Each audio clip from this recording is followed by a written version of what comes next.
Notion de vitesse en enzymologie. Alors, nous avons parlé des enzymes comme étant des biocatalyseurs, c'est-à-dire capables de transformer des substrats, ici A et B, en produits, ici P et Q, associés à leurs facteurs stoichiométriques, coefficients stoichiométriques. La vitesse, c'est d'une manière générale une dérivée par rapport à un temps. Donc, parlons de la vitesse de réaction. Elle est représentée par le symbole petit v, et on parlera souvent de vitesse volumique de réaction pour la distinguer plus facilement des vitesses dont nous parlerons un petit peu plus tard.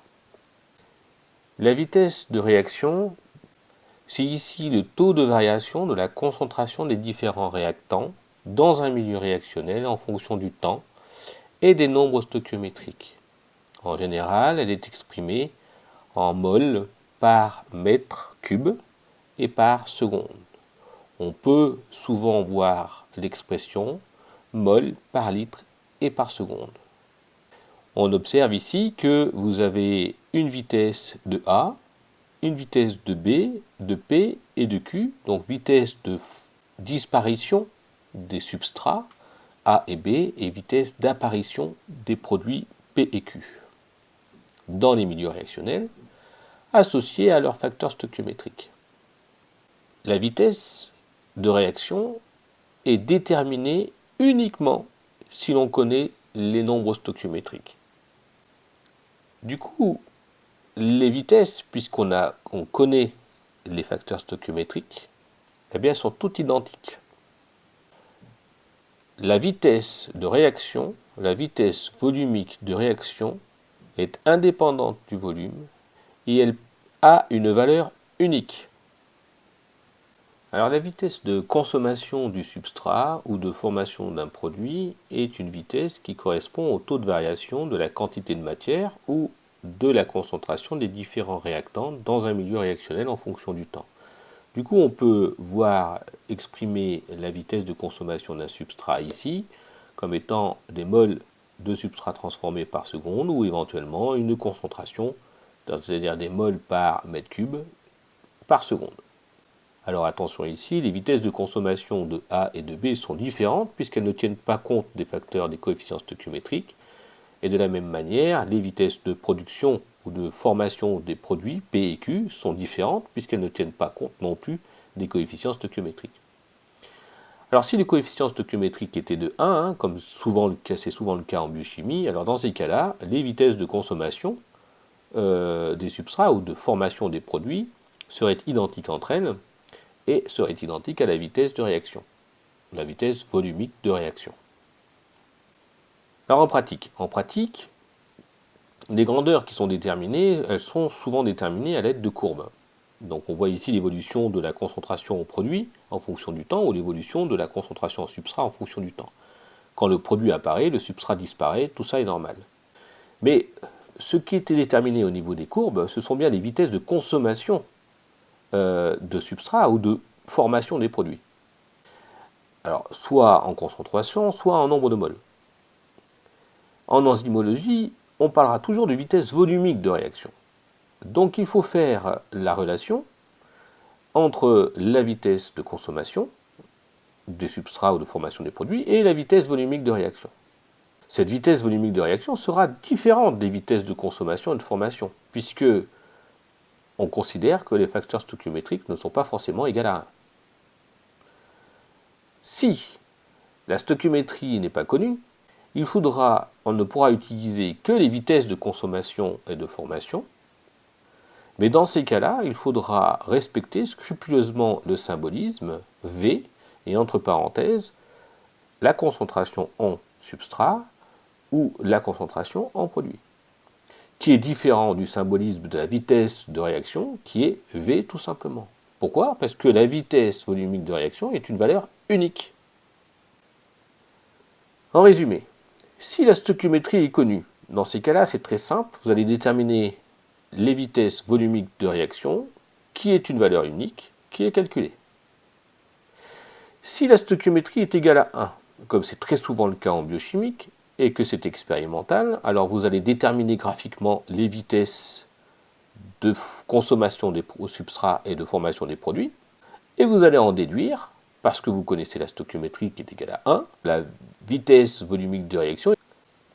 Si la stoichiométrie n'est pas connue, dans ces cas-là, on ne pourra déterminer que les vitesses de consommation ou de formation, et on respectera le symbolisme comme je vous l'ai dit préalablement.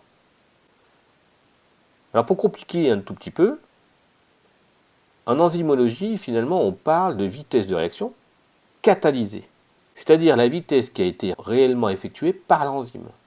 Du coup, en pratique, en général, on réalise un témoin de réaction sans enzyme, dans les mêmes conditions expérimentales, et on va retrancher la part du témoin de réaction, due à la réaction qui est non catalysée, à la vitesse mesurée pour déterminer la vitesse de réaction catalysée. Je vous l'ai dit, les vitesses, ce sont des dérivées. C'est bien un taux de variation d'une variable en fonction d'un temps. Ainsi, finalement, on peut déterminer la vitesse à tout moment sur tous les points de la courbe. C'est ce qu'on appelle une vitesse instantanée. Chaque vitesse correspond donc finalement à la pente d'une tangente. La vitesse traduit bien donc une dérivée. En pratique, les vitesses instantanées ne nous intéressent pas. La seule qui nous intéresse, c'est la tangente à l'état initial, autrement dit la vitesse instantanée initiale. Cette vitesse initiale de consommation de substrat ou de formation du produit, elle se détermine dans un état qu'on appelle l'état stationnaire.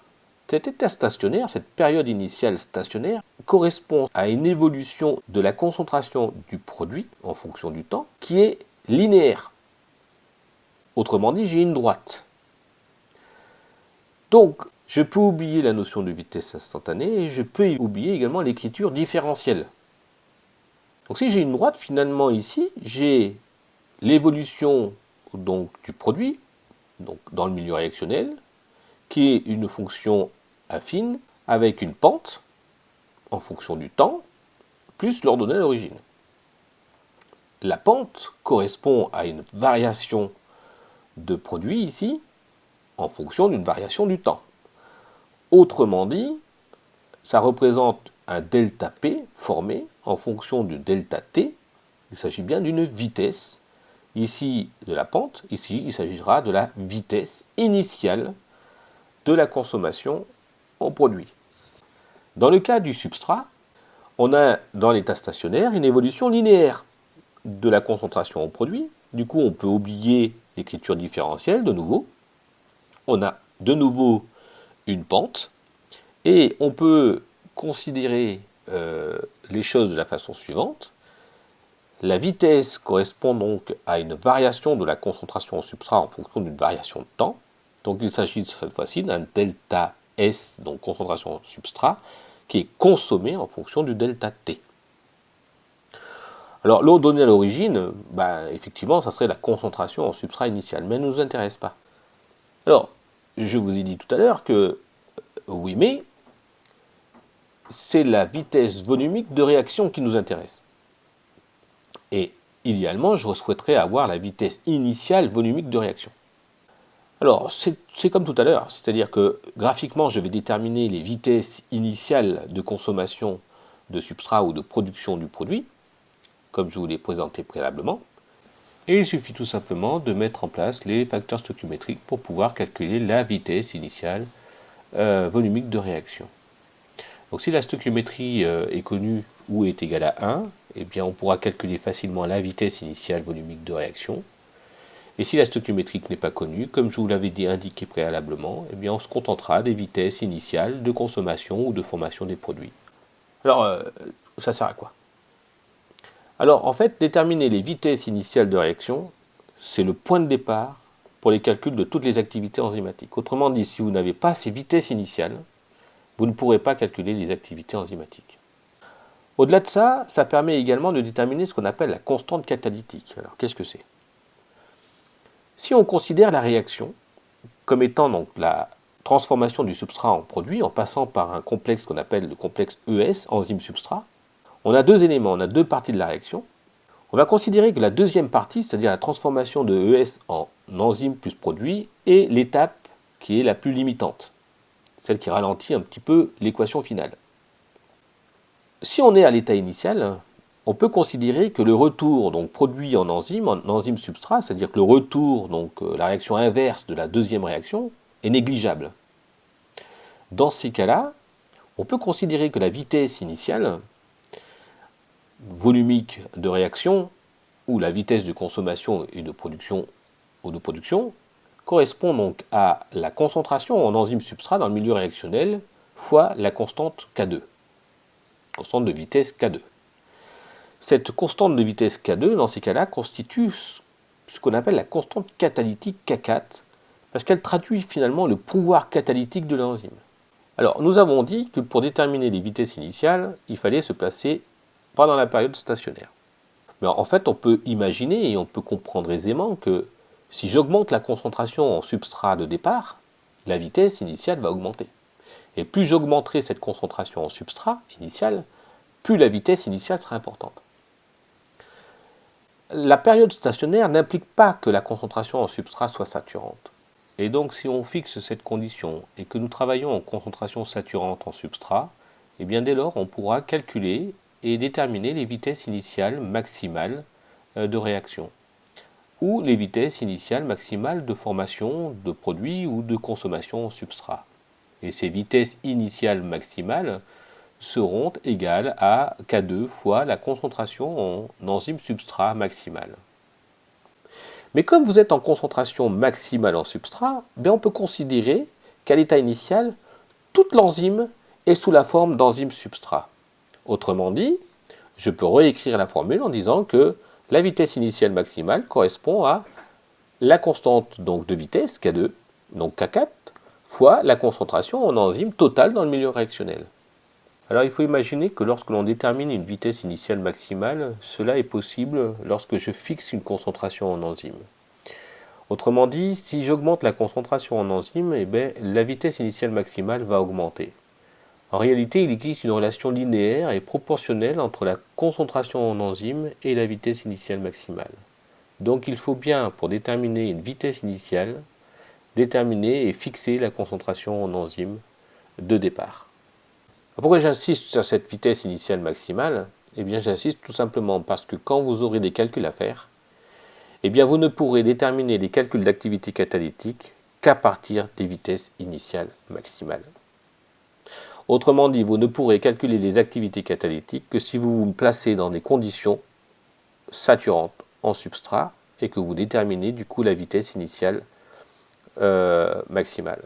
Alors, encore une fois, soit vous déterminez la vitesse initiale maximale volumique de réaction, à condition que vous connaissiez la stoichiométrique, ou alors vous considérez les vitesses initiales maximales de formation des produits ou de consommation du substrat si vous ne connaissez pas la stoichiométrie.